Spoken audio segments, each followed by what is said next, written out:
हमारे गुरु ने कहा है कि धर्म के 31 रूप होते हैं और उन्होंने बहुत सुंदर बताया है कि किसी से हितकारी वाणी बोलना भी धर्म है। दान धर्म सम्मान धर्म है, वचन हित स्वीकार, सहित विवेक सुरक्षा, जीवन निज पद छोड़ न जाए। देखिए, विवेक पूर्वक दूसरे जीवों की रक्षा करना, अपने अस्तित्व व्यक्तित्व को संभाल कर रखना, ये भी धर्म है। दान करना धर्म है, क्षमा करना धर्म है। दान धर्म सम्मान धर्म है, किसी का सम्मान करना धर्म है। ऐसा नहीं खुद हम अकेले सम्मान सबसे लेते रहें। याद रखना, सम्मान का भी बहुत बड़ा कर्ज लद जाएगा। हम सम्मान लें भी और दूसरों को सम्मान दें भी तो उस कर्ज से मुक्त हो जाएंगे, क्योंकि सम्मान और अपमान दोनों ऐसी चीजें हैं, आपको अपमान तो लेने की इच्छा है ही नहीं, लेकिन यदि आपने किसी का अपमान किया है तो अपमान वापस लौटा देता है। परंतु आपने किसी का सम्मान किया है, अधिकतर लोग सम्मान वापस लौटाना भूल जाते हैं, देर कर देते हैं।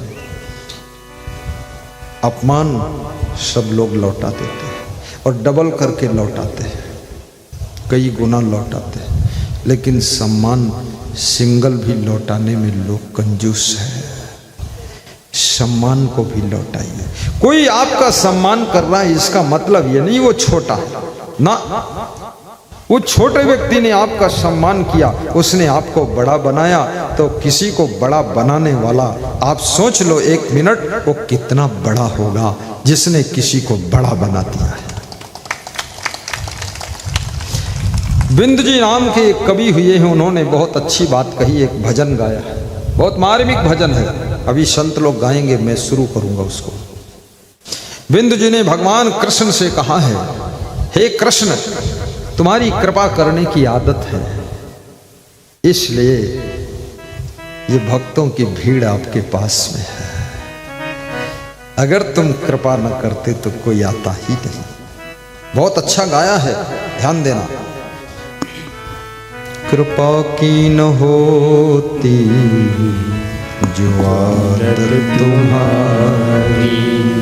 गाओ, कृपा की न हो, गाना भी सीखो, बंद करो शर्म का काम, गा दो। सुनी ही रहती अदालत तुम्हारी, तो सुनी ही रहती अदालत तुम्हारी। कृपा की न होती जो आदत तुम्हारी। कितनी मार्मिक बात है। हे प्रभु, आपकी तो आदत है कृपा करने की, और आदत उसी को कहते हैं जो छूटती नहीं है। आप तो कृपा सिंधु हो। गरीबों की दुनिया है आबाद तुमसे, अरे गरीबों से है सार तुम्हारी। आपका बच्चा आपको पापा कहता है, आपकी बेटी आपको माँ कहती है, आपकी बहू आपको सासू जी कहती है। सोचिए, बहू ना आती, बहू ना होती तो कौन तुम्हें सासू कहता, बेटा बेटी ना होते कौन तुम्हें मम्मी पापा कहता। इसलिए ये मत सोचना, कितने लोग अहंकार में बोलते मैं तेरा बाप हूं। अरे बाप, तुमने तो बेटे को जन्म दिया है, और बेटा जब जन्म लिया है तब तुमको बाप बना दिया है। जिनके बेटा नहीं वो बाप ही नहीं बन पाए, केवल पति पत्नी बनकर रह गए। और जिनके बहू नहीं है वह सास ससुर नहीं बन पाए। इसलिए जिसने तुम्हें सास ससुर का पद दिया, जिसने तुम्हें माँ बाप की गद्दी दिया, याद रखना उन बच्चों का, उन बहुओं का जरा विशेष ख्याल रखना, क्योंकि उनकी वजह से ही तुम बाप बने हो। बोलिए सद्गुरुदेव की जय हो। कृपा की न होती जो आदत तुम्हारी कृपा की न होती, जो आदत तुम्हारी तो सुनी ही रहती, अदालत तुम्हारी तो सुनी ही रहती, अदालत तुम्हारी। दीनों के दिल में जो जगह तुम न पाते, कौन कहेगा गुरु जी, कौन आपको कहेगा हे गुरुदेव। ये शिष्य हैं छोटे छोटे, इन्होंने तुमको गुरु नाम दिया है, इसलिए शिष्यों को विशेष रूप से संभालना। नहीं तो बड़े बड़े श्लोक याद करके लोग घूम रहे हैं, कोई गुरु कहने वाला नहीं। बिल्कुल ऐसे ही है ठन ठन गोपाल। मुझे एक बड़ोदरा में गुरु मिला, सूटकेस लेकर आया, मैं बैठा था, मेरे से बोला कि मेरा कोई शिष्य आज तक नहीं बन पाया। मैंने कहा जिसमें स्वयं शिष्य के लक्षण नहीं होंगे और वो गुरु बनकर बैठेगा तो उसका कोई शिष्य नहीं बनेगा। पहले स्वयं शिष्य के लक्षणों से अपने जीवन को विभूषित करो, उसके बाद तुम्हें कोई शिष्य मिलेगा, वो तुमको गुरु नाम दे देगा कि गुरु आप।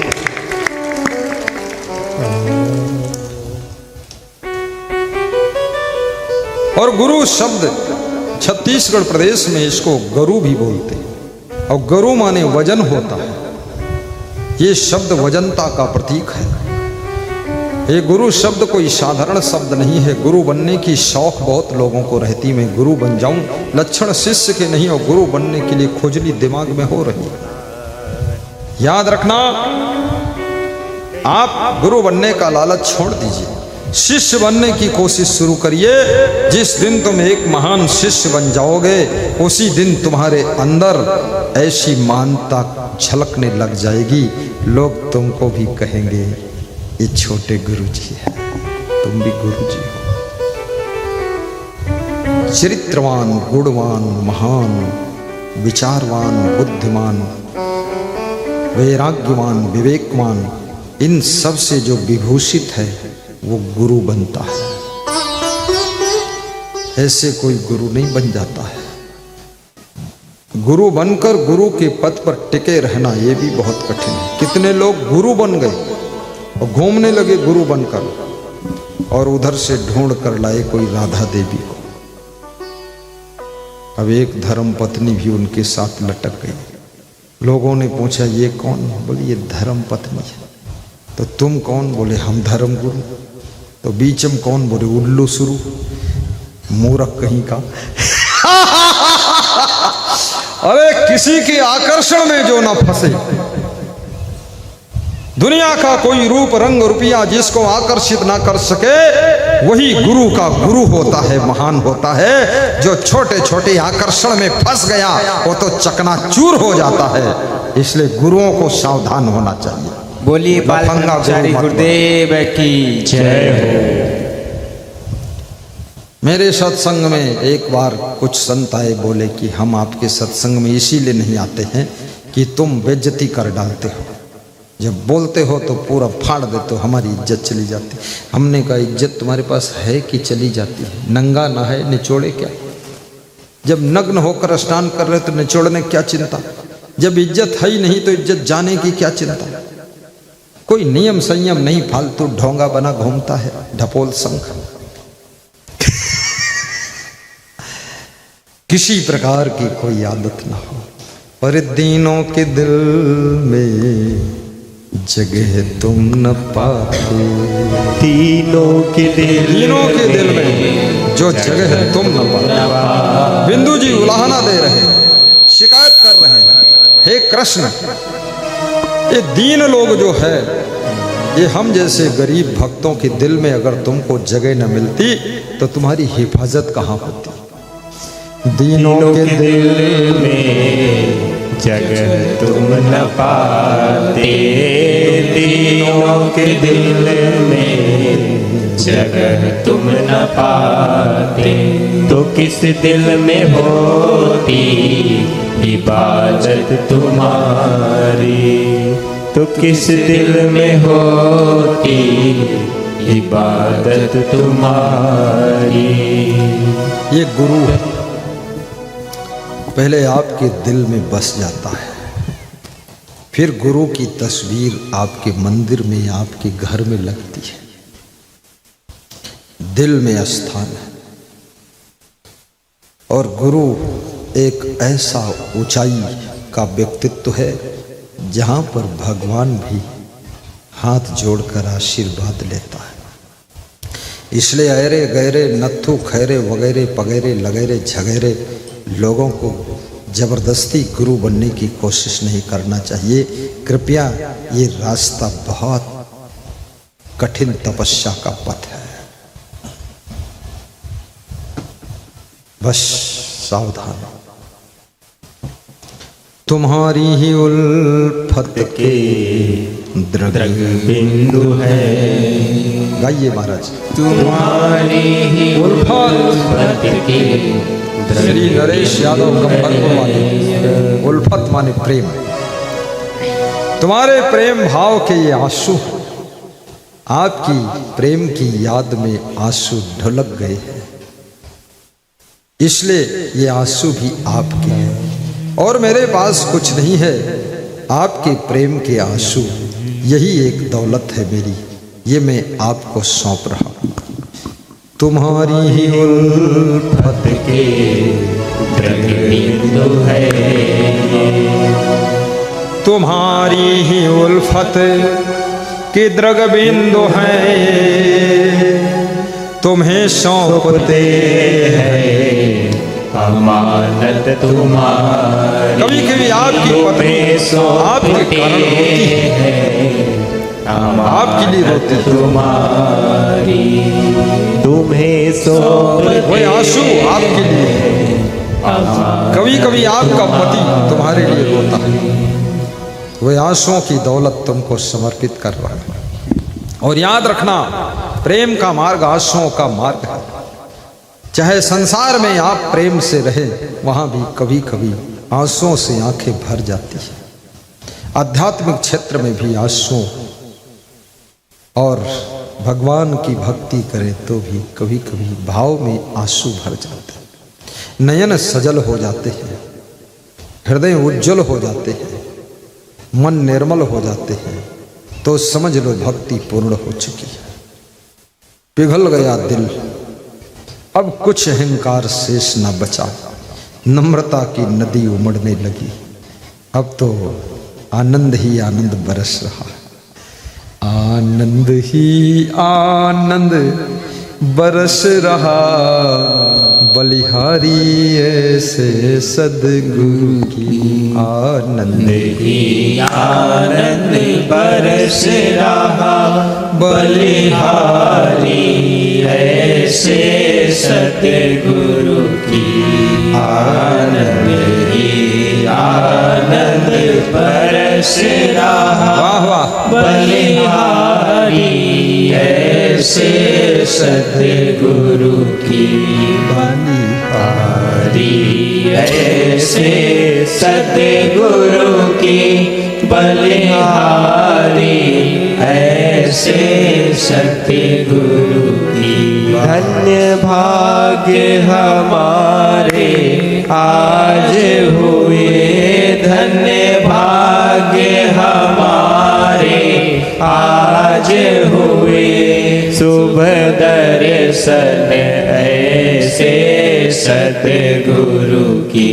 शुभ दर्शन ऐसे सतगुरु की। आनंद ही आनंद बरस रहा, बलिहारी ऐसे सतगुरु की।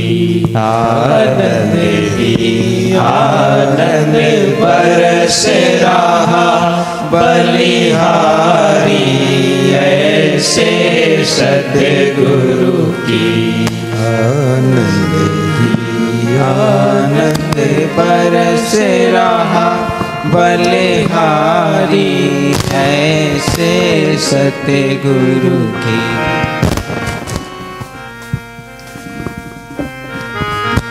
मैं आपको सुना रहा था, देवी और देवता कौन है।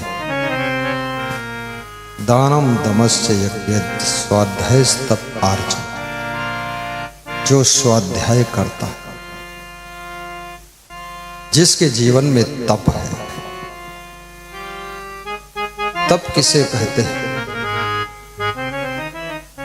धर्म के लिए, भक्ति के लिए, सेवा के लिए, कभी कभी जो कष्ट सहना पड़ता है वही तप होता है। ऐसे 3 प्रकार का तप है, तन का तप, मन का तप, वाणी का तप। श्रीमद् भगवत गीता कहती है, देव दुज गुरु प्राज्ञ पूजनम शौचम आर्जवम आचार्योपासनम ब्रह्मचर्यम शारीरम तपः उच्यते। ये शरीर का तप है। मन का तप, मनः प्रसादा सौम्यत्वम मौनम आत्म विनिग्रह भाव सत्तम संशुद्धि ऋतितपो मान समुच्यते। वाणी का तप, अनुद्वेग कर्म वाक्यम प्रीहितम चा यत सत स्वाध्याय अभ्यसनम चयो वांगमयम तपः उच्यते। तप के बारे में भी लोगों ने बड़ी भ्रांतियां पैदा किया है। कोई नदी में खड़ा है पानी में 12 साल से, कहता है ये जीवित जल में खड़े होकर तप कर रहे। ये तप नहीं है, अज्ञान है। कोई एक हाथ ऊपर उठाकर 12 साल से खड़ा है, लोग कहते ये ऊर्ध्वा बाहु तप कर रहा है। ये अज्ञान है। इसको तप और कुछ फालतू बकवास। कोई बैठा ही रहता है, उठता ही नहीं, ये तो बहुत बड़ा शरीर का भी ज्ञान नहीं। ये तप क्या करे? तप का संबंध बैठने, उठने, खड़े होने से, लेटने से नहीं है। जो व्यक्ति अपने शरीर की ही व्यवस्था को बिगाड़ दिया, जानवर भी शरीर को कभी खड़ा करते हैं, उठते हैं, बैठते हैं, लेटते हैं, सोते हैं। ये तो जानवरों से भी गिरा गुजरा खाम खा टांग उठा के खड़ा है। कृष्ण ने इस तप को कहीं स्थान नहीं दिया अपने शास्त्र के अंदर। कृष्ण कहते हैं कि मन की प्रसन्नता ही मन का तप है। सौम्य स्वभाव मन का तप है। मौनम आत्म विनिग्रह, और अपने मन को बस में करना ही मन का तप है। देखिए ये क्या तपस्या का वर्णन है। सत हित मित बोलना, उद्वेग करने वाले वाक्यों को ना बोलना, ये वाणी का तप है। वाणी से स्वाध्याय करना, ये वाणी का तप है। और देवता जैसा जिनका स्वभाव है, और दुज जिनके पास विवेक भी है, और जो गुरु हैं और जो ज्ञानी जन हैं, उनका आदर करना, उनकी उपासना करना, ये तप है, शरीर का तप। ब्रह्मचर्य का पालन शरीर का तप है। आचार्य श्रेष्ठ पुरुषों की आचार्योपासनम, उनकी उपासना करना इस शरीर का तप है। देव दुज गुरु प्राज्ञ पूजनम शौचम आर्जवम आचार्योपासनम ब्रह्मचर्यम चा शारीरम तपा उच्यते। लोग तपस्या के नाम पर भी बड़ी नाटक करते रहते हैं। कोई 5 कुंड अग्नि के खोद कर बैठता है, बीच में बैठा है, जेठ का महीना है, ऊपर से गर्मी, सब तरफ से गर्मी, और बीच में बैठा, उसका भी दिमाग गर्म है। कुछ बोल दो तो उसके अंदर भी आग है, शांति नहीं। ये तप नहीं है। ये सब अज्ञान के कारण लोक यश प्राप्त करने के लोलुपता में ऐसा लोग करते हैं। बाकी इसका तपस्या में कोई स्थान नहीं। कर्षयंता शरीरस्थम भूत ग्रामम अचेतसा, जज्जाई तन जियत न जारो जोबन जारी युक्त तन पारो जो कछ युक्त जान तन जरे ई घट ज्योत उजियारी करे। श्री कृष्ण तो कहते हैं व्रत और उपवास भी रहने की जरूरत नहीं है। कृष्ण कहते हैं और कबीर भी कहते हैं व्रत रहना है तो नशा व्यसन का आजीवन व्रत ले लो, गाली का आजीवन व्रत ले लो, अधिक खाने का अधिक ना खाने का व्रत ले लो, मांस मछली अंडा मुर्गा शराब का व्रत ले लो, जिंदगी भर छूंगा नहीं, ये व्रत है। और दाल चावल सब्जी रोटी का व्रत लिया है और साबूदाना की खीर बना बना के खा रहे हो और एक नई नौटंकी शुरू किया, फालतू बकवास। एकादशी व्रत लोग रहते हैं। एकादशी माने एक माने मन, एक मन, और दशी माने 10 इंद्रियां। एक मन और 10 इंद्रियों को जब तुम बस में कर लेते हो, पूरा 100 साल की जिंदगी भर रोज एकादशी व्रत का फल मिलता रहता है। कम खाना बहुत बड़ा व्रत है। एक दिन ना खाना आसान है, लेकिन डेली कम खाना कठिन है। सामने आइटम रखे हो और कम खाओ, ये बहुत बड़ी तपस्या है। किसका मन मानेगा? सबका हाथ लपक जाएगा, जबान भी लपक जाएगी और फिर मुंह गपक जाएगा और फिर कुछ हो जाएगा। वहां कम खाना एक बड़ी कसौटी। मैं अपने गुरु के साथ एक दिन भोजन कर रहा था, पास बैठा था। हम वो दोनों लगभग साथ बहुत दिन भोजन किए। फिर ज्यादा हम बिजी हो गए तो फिर साथ में जमता ही नहीं था। वो जल्दी खाते थे, हमारा देर हो जाता था। तो मैंने कहा आज हम जो है चावल का व्रत, हम नहीं खाते चावल। बोले यही तो गलती है, इतना खाइए लेकिन रोज खाइए। व्रत करने का भी अहंकार आ जाएगा, उसमें फंस जाओगे। तानागिरी 4 तर्क, तर्क दुनिया, तर्क उपवा, तर्क मौला, तर्क तर्क उन्होंने बताया। और ये भी कहा कम खाना कठिन है, बिल्कुल छोड़ना आसान, इसलिए कम भोजन कीजिए। ये व्रत है, ये तप है। और तो कृष्ण कहते हैं जिसमें तप का लक्षण है वो देवी देवता है। यहां पर बहुत से लोग बैठे हैं जिनमें ये लक्षणों में से बहुत से लक्षण मिलेंगे।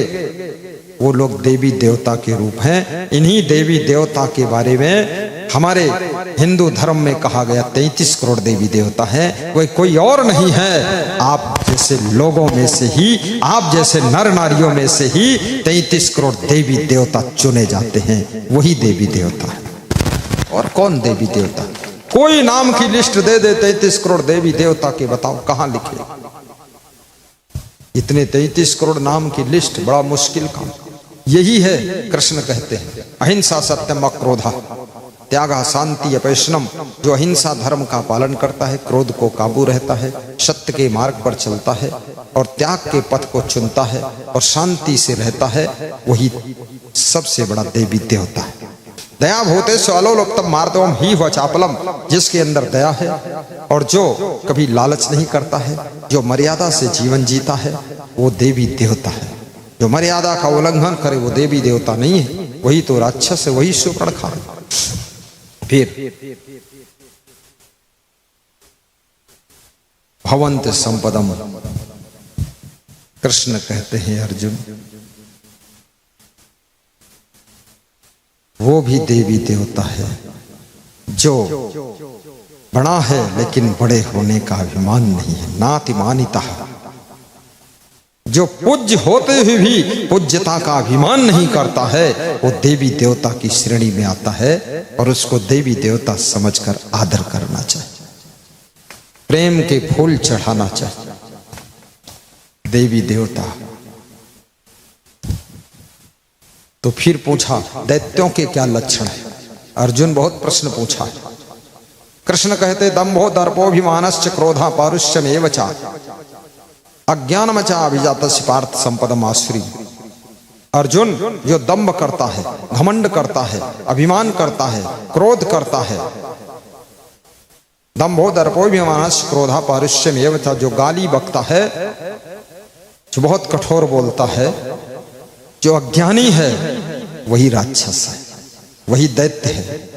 देखिए कितना निर्णय दिया।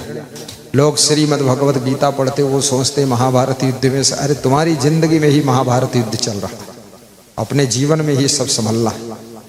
वहां महाभारत का कहां देख रहे धनुष बाण चल रहे।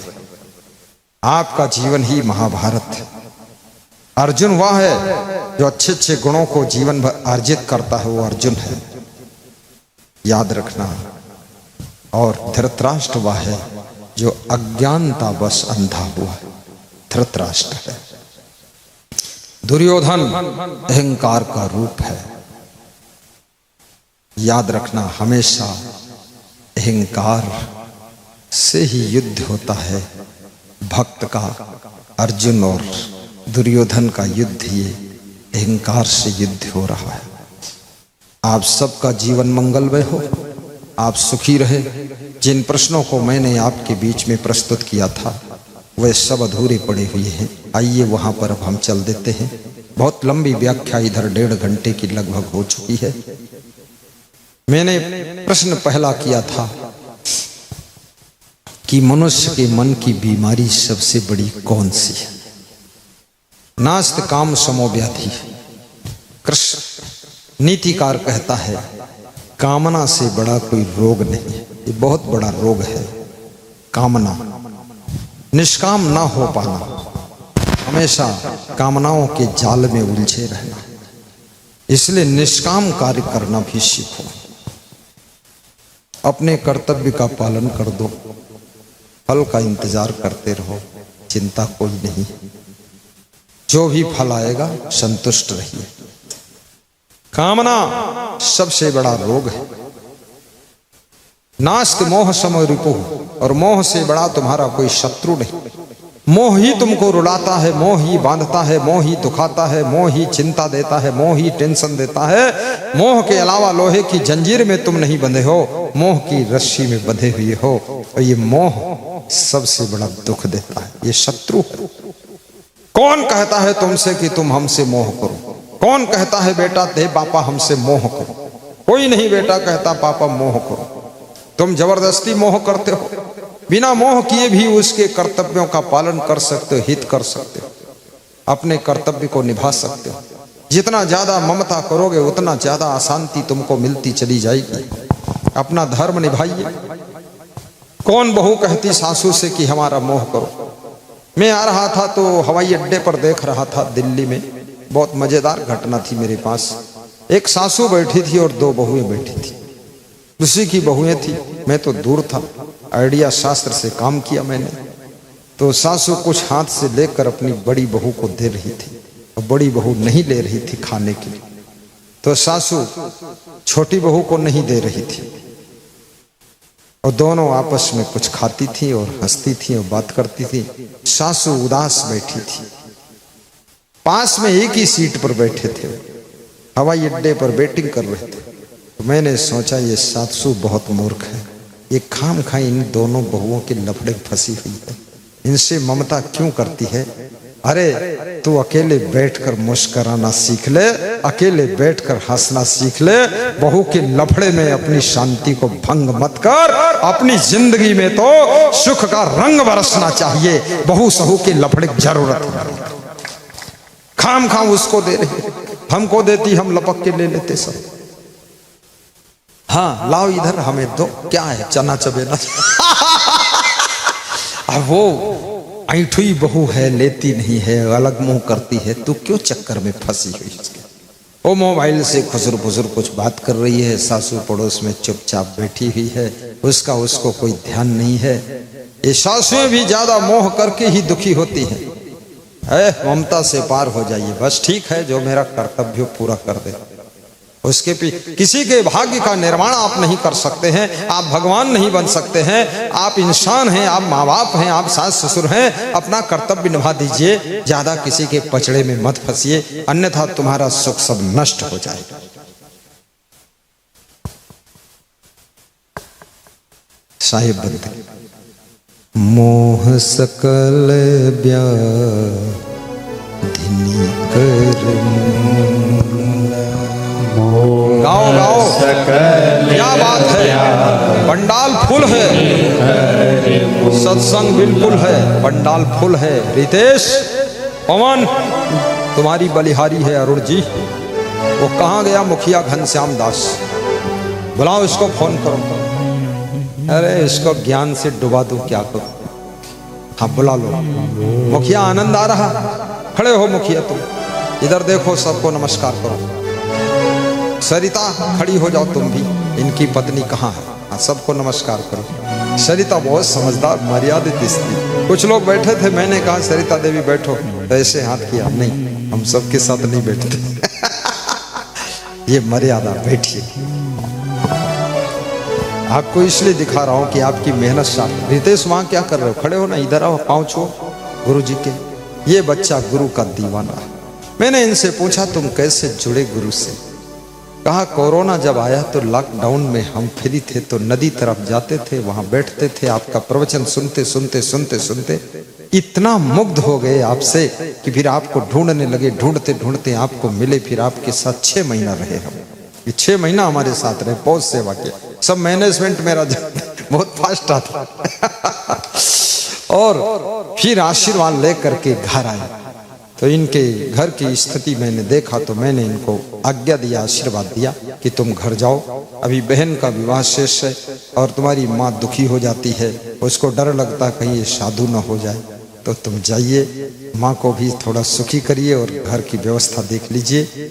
गरीबी भी थी, आज गरीबी भी बहुत दूर हो चुकी है, मकान भी सुधर रहा है और बहन का विवाह भी बहुत अच्छी जगह हो गया। सर्विसमैन लड़का मिल गया, वो भी कर दिया और इनका खुद का विवाह हो गया।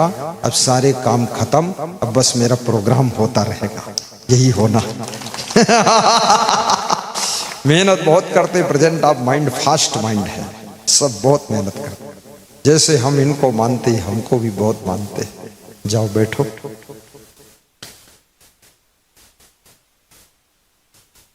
तेरे दरबार से भगवन न खाली हाथ जाऊंगा, तेरे दरबार आशीर्वाद से याद रखना। गुरु कुआं है और कुआं में भरा हुआ जल गुरु का आशीर्वाद। आप जितनी बड़ी बाल्टी, जितना बड़ा पात्र उसमें डुबाओगे उतना आशीर्वाद निकल कर आ जाएगा। आपकी श्रद्धा की बाल्टी बहुत बड़ी होना चाहिए, आस्था की पेंदी लगी होनी चाहिए और याद रखना फिर डुबाइए गुरु के कुआं में तो आशीर्वाद का जल भरकर जरूर आएगा और मनोकामनाएं भी पूर्ण होगी। बोलिए सदगुरु भगवान की जय। कमल पद छोड़ बतलाओ कहाँ मैं नाथ जाऊंगा, कमल पद छोड़ बतलाओ कहाँ मैं नाथ जाऊंगा, कहाँ मैं नाथ जाऊंगा, कहाँ मैं नाथ जाऊंगा, कमल पद छोड़ बतला। धन्यवाद, कहाँ खुश रहना और धन्यवाद देना। सलेमपुर वालों को मैं पूछना चाहूंगा, यहाँ पर सलेमपुर के अलावा दूसरे गांवों से कितने श्रोता आए हैं? हाथ ऊंचा करके बताइए, हाथ उठाइए। तो दूसरे गांव से आए हैं, सलेमपुर वाले मत उठाना। वेरी गुड, उठाओ ना आलोक, तुम भी तो वहां नाथनगर से आए। कुछ लोग तो बेहोश बैठा है। ठीक, नीचे कर लो। अब सलेमपुर वाले कितने, जरा हाथ उठाओ। अरे बहुत है सलेमपुर, 50-50 मामला चल रहा है। सलेमपुर का ये पहाड़ देखकर भी मुझे बहुत अच्छा लगा, ऐसा मन पहाड़ की तरफ आकर्षित हुआ। साधना के लिए पहाड़, जंगल और नदी का तट, ये साधना के लिए बहुत अनुकूल होता है। यदि कभी गुरु भगवान की कृपा हुई तो इस पहाड़ पर सुंदर एक आश्रम बनेगा आप लोगों के द्वारा, जहां साल में 3 बार प्रवचन होगा, 3 बार भंडारा होगा और मैं टाइम पूरा दूंगा। लेकिन पहाड़ बड़ा प्रिय लगा मुझे। नीम के पेड़ है, नैमी सारण है वो पूरा, बहुत सुंदर पहाड़ है, एकांत है, बस वही आएगा जिसका प्रेम होगा। बाकी न कोलाहल है न कुछ है। और झारखंड और बिहार का बॉर्डर भी है। और साथ में मैं तो ये सोचता हूं कि संत को वहीं रहना चाहिए जहां खूब हरियाली हो। यहाँ हरियाली इतनी है, बहुत पेड़ पौधा है, इसलिए यहाँ पर वाटर लेवल भी बहुत निकट है। 25 फीट पे वाटर लेवल है। पेड़ पौधा तो सबको लगाना चाहिए, सुंदर सुंदर फूल भी लगाना चाहिए। जिंदगी में नरक बना करके मत जियो, जहां रहो उस धरती पर स्वर्ग बना करके रहना चाहिए, स्वर्ग बनाकर रहना चाहिए। आइए, मोह बहुत बड़ा शत्रु है।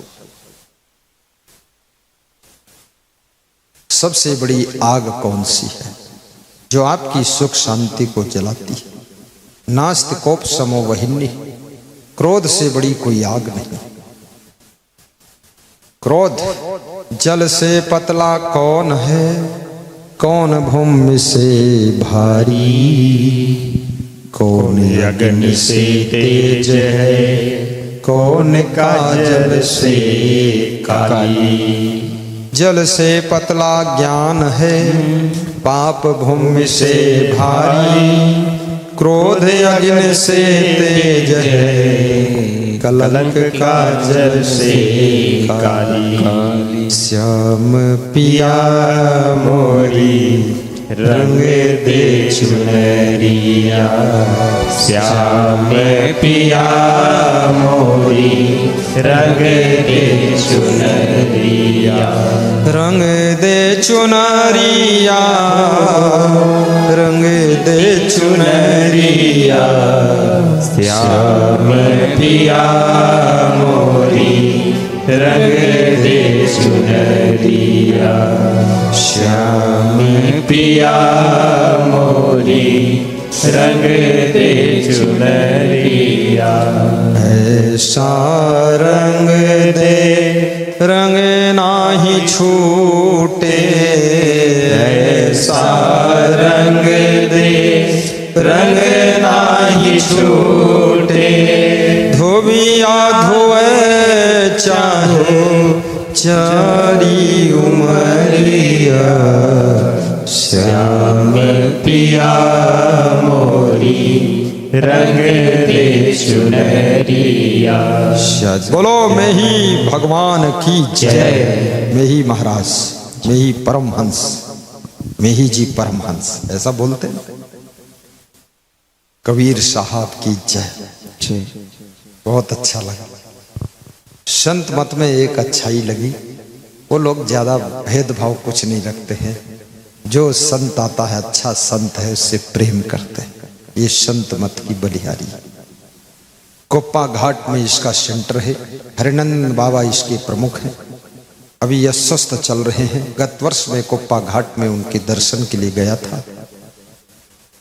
बहुत बड़ा आश्रम है, वास्तव में भागलपुर का कई जिलों का वो सेंटर आश्रम। मैं उस आश्रम को भी नमन वंदन करता हूं। क्रोध से बड़ी कोई आग नहीं।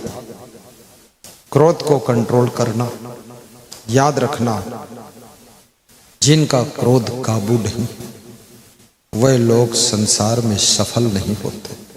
क्रोध तो सबके भीतर होता है, लेकिन कोई काबू कर लेता है क्रोध को, और कोई क्रोध के काबू में आ जाता है। क्रोध को काबू करी, ये सबके अंदर है। श्याम पिया मोरी रंग दे चुनरिया। सबको तिलक भी लगाया जा चुका है, मस्तक पर तिलक सुशोभित हो रहा है। और अविद्या आश्रम के पर्चे सबको बांटे जा रहे हैं। बच्चे लोग पर्चे मत लेना, बाकी लोग ले लेना। घर में सुंदर सुरक्षित पढ़ना, इसको देखना। और नास्त ज्ञानात् परम सुखम, ज्ञान से बड़ा सुख देने वाला संसार में कोई नहीं। ज्ञान, आत्म ज्ञान हो जाए, जगत का ज्ञान हो जाए, शरीर के बारे में ज्ञान हो जाए, मन इंद्रियों के बारे में ज्ञान हो जाए, तो आपको सुख मिलेगा। इससे बड़ा सुख और कहीं नहीं। ज्ञान सुख का भंडार है। अज्ञान को मिटाने के लिए ही गुरु की शरण में जाना होता है। गुकारश्च अंधकारस्त रुकारस्तन निरोध कृत अंधकार विनश्यत्वात् गुरु रित्य विधीयते। गुकारश्च गुणातीतो रूपातीतो रुकार कह गुण रूप भी नित्वाद गुरु रित्य विधीयते। गु कहिए अंधकार को, रू कहिए प्रकाश, मिट अज्ञाने ज्ञान दे गुरु नाम है ताश। जो अंधकार से प्रकाश की ओर, मृत्यु से अमृत की ओर, असत्य से सत्य की ओर, दुख से सुख की ओर लेकर हमको चलता है, उसी तत्व का नाम गुरु होता है। और गुरु से ही जिंदगी में सुख शांति शुरू होती है। बोलिए सत्य ज्ञान दाता गुरुदेव की जय। गुरु बनाना चाहिए, गुरु मंत्र लेना चाहिए, नामदान लेना चाहिए, गुरु की माला भी पहनना चाहिए, आशीर्वाद और मन से भी गुरु स्वीकार करना चाहिए।